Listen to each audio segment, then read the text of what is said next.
وبه نستعين أما بعد أعوذ بالله من الشيطان الرجيم بسم الله الرحمن الرحيم يريدون ليطفئوا نور الله بأفواههم والله متم نوره ولو كره الكافرون صدق الله العظيم۔ اجلاس کے صدر باوقار حضرت امیر شریعت دامت برکاتہم العالیہ، اجلاس کے مہمان خصوصی آل انڈیا مسلم پرسنل لا بورڈ کے نہایت متحرک اور فعال جنرل سیکریٹری حضرت مولانا فضل الرحیم مجددی صاحب، تمام ملی تنظیموں کے ذمہ داران اور معتمدین، بہار، اڑیسہ، جھارکھنڈ اور بنگال کے اطراف و اکناف سے تشریف لائے ہوئے غیور فرزندوں اور پورے ملک کے گوشے گوشے سے تشریف لائے ہوئے ذمہ داران، آج تحفظ اوقاف کانفرنس میں آپ حضرات کی اس بڑی تعداد میں شرکت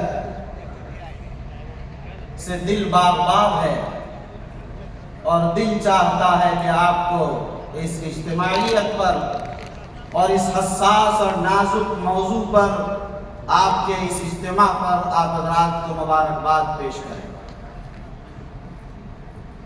دیکھیے، بات تقریباً سبھی موضوع پر آ گئی ہے، کوئی لمبی بات نہیں کرنی ہے، بات صرف ایک یہ کرنی ہے کہ سب سے اچھی بات یہ ہے کہ وقف ایک ایسا مسئلہ ہے کہ جس کو لوگ چاہتے ہیں کہ ہم ہڑپ لیں، قبضہ کر لیں اور اس جائیداد کو مسلمانوں سے چھین لیں، لیکن کبھی ہوتا ہے نہ، کہتے ہیں کہ غلط جگہ ہاتھ رکھ دیا گیا، تو شاید وقف کا معاملہ ایسا ہی ہے کہ یہ غلط جگہ ہاتھ رکھ دیا گیا۔ یہ وہ زندہ دل قوم ہے کہ یہ اپنی جان تو گوا سکتی ہے لیکن مساجد سے دستبردار نہیں ہو سکتی۔ بہت خوب۔ یہ وہ زندہ قوم ہے کہ جو اپنے دین کے اعلاء کلمت اللہ کی سربلندی کے لیے قائم، حضرت نانوتوی اور بزرگان دین کے طرز پر قائم ان مدارس کے غیوروں نے اپنا سب کچھ تو قربان کرنے کی ٹھان لی ہے، لیکن مدارس ہمارے ہاتھ سے چلے جائیں اس کے لیے کبھی تیار نہیں ہیں۔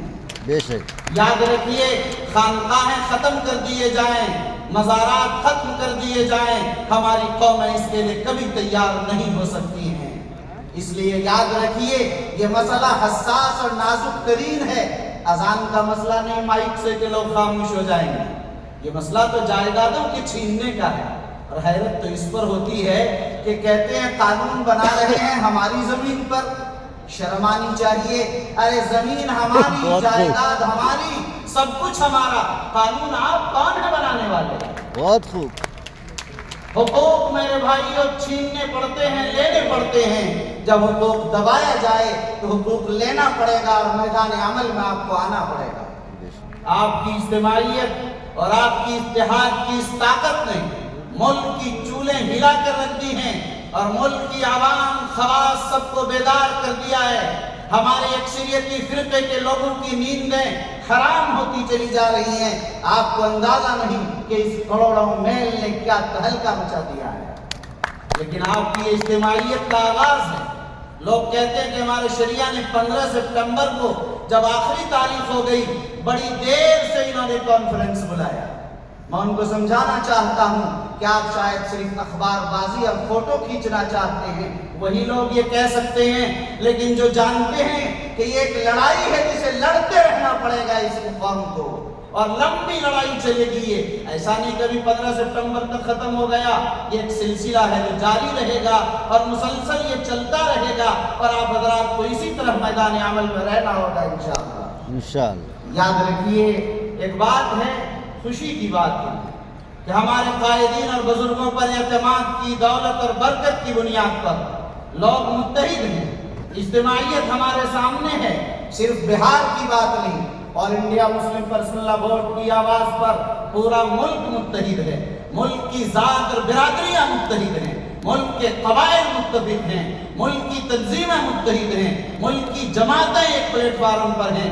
آپ دیکھیے حیرت ہوگی، یہ پہلی بار میں دیکھ رہا ہوں اپنی عمر میں کہ کسی بل پر تمام اپوزیشن پارٹیاں بھی اس طرح پوری طاقت کے ساتھ متحد ہو اور اس طرح ان کا دل صاف ہو اور اس کے لیے پوری قوت سے لڑنے کے لیے تیار ہو، کبھی تاریخ میں نہیں دیکھا گیا۔